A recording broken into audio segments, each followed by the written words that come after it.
Hey guys, it's Jennifer from Live, Laugh, Love to Read.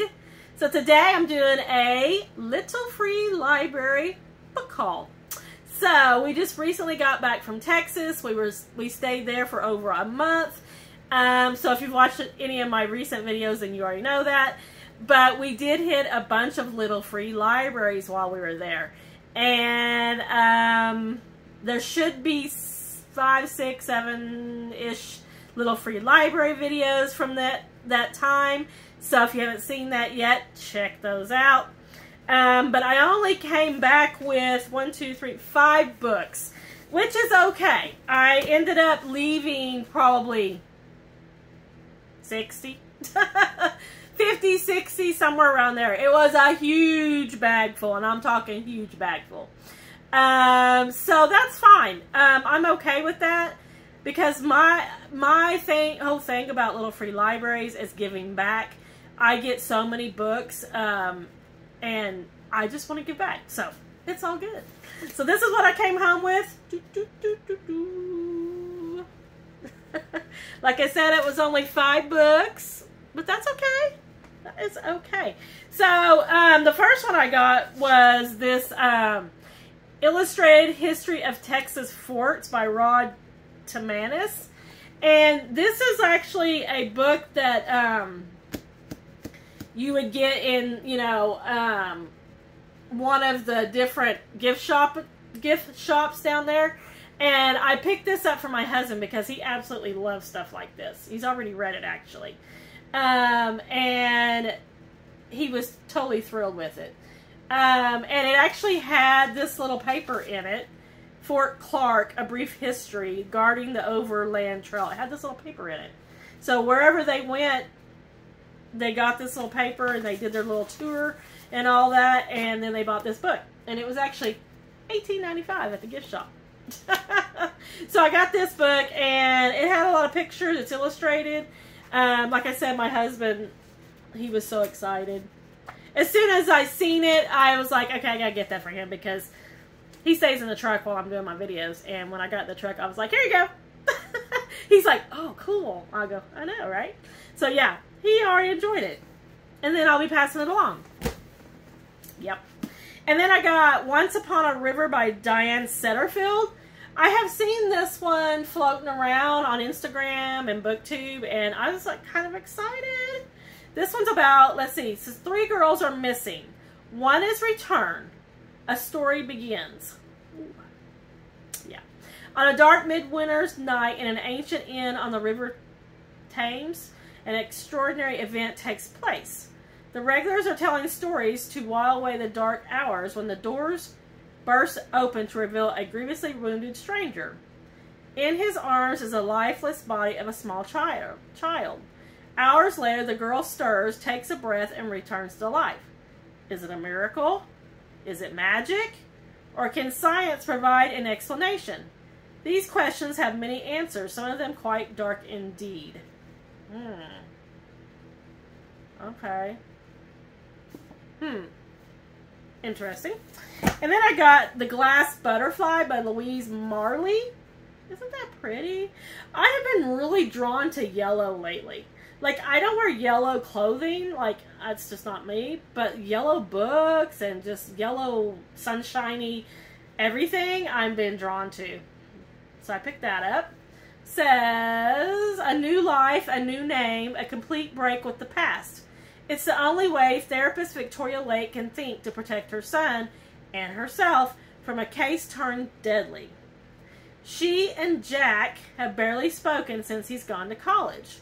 As painful as it is, it's better that he thinks she's dead than let her enemies suspect that she's not. Jack could never stand his mother's insistence that sometimes intuition told her things facts couldn't. But he has a strange feeling that she's alive, despite the meticulous police investigation and the somber funeral.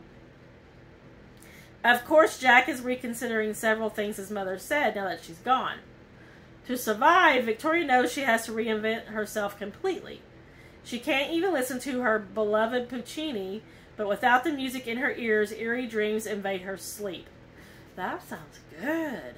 Yeah. Ooh, that sounds good. Put that over there. Then I got The Likeness by Tana French. I don't think I've ever read Tana French. If I have, I don't remember. So I picked that up. 6 months after a particularly nasty case, Detective Cassie Maddox has transferred out of Dublin's murder squad and has no plans to go back. That is until an urgent telephone call summons her to an eerie crime scene. Okay. That's a maybe. And then I got this one, and I really just picked this up because of the cover and because it was a Book of the Month Club book. I don't know if I'll actually read it because it kind of doesn't look like something I'd be interested in, but maybe. It's called The Inheritance, and I cannot even say this name.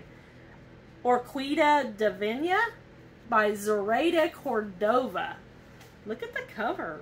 Holy cow, isn't that pretty? Oh my gosh, and look at the back.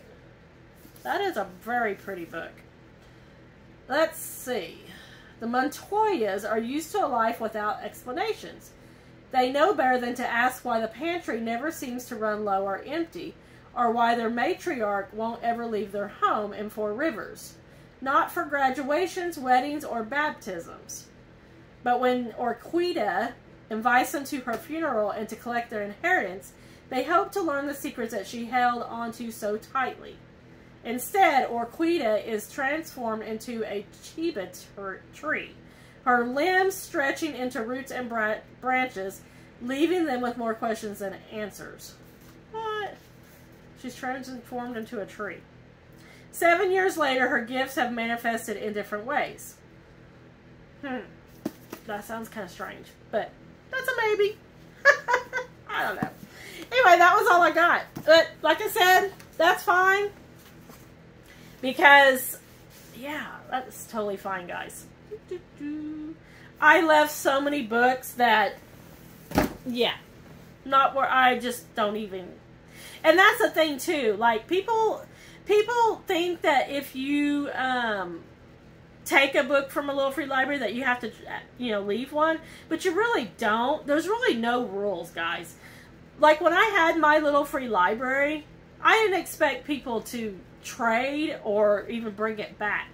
Now, usually when I go out and I'm doing Little Free Library tour videos, I usually do leave a book if I take one. I leave books in ones that I don't take a book. And occasionally I will take a book if I don't have one to trade, just because I leave so many books at all the other ones. But yeah, you really don't have to trade. I mean, it's just free books, guys. There's no rules. I mean, etiquette says don't take all the books, But for the most part, I think most Little Free Library stewards don't expect you to bring them back or trade or whatever. Because a lot, like when I had my Little Free Library, I had so much back stock. I had like 3 overflowing bookshelves full of books. So I constantly had books. It was no big deal if people didn't bring them back or if they didn't trade. I actually wanted people to take books.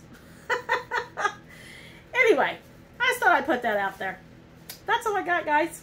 Don't forget to like and subscribe, and don't forget to check back for more book videos coming up soon. Thanks, friends. I'll see you next time.